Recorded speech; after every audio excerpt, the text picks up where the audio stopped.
আমার লঙ্কাটা একটু গরম হয়েছে, এখানে ধনি দেবো।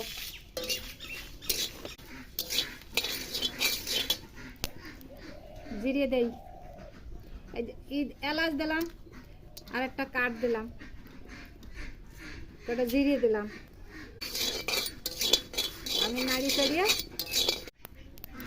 সামান্য 1 ফোঁটা তেল, মানে কোনো মতে ওর গায়ে একটু লাগবে, এটা ভেজবে না, ভিজলে ভালো হবে না। হয়ে গেছে আমার ভাজা, লাল লাল হয়েছে, এখনই নামাই দেবো।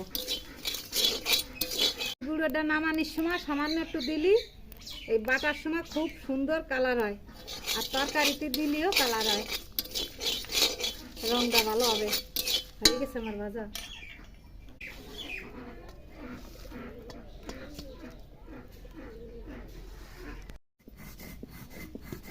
বাটা হয়ে গেছে, আমি এখানে উঠবো আমার মশলা, গুঁড়ো মশলাটা।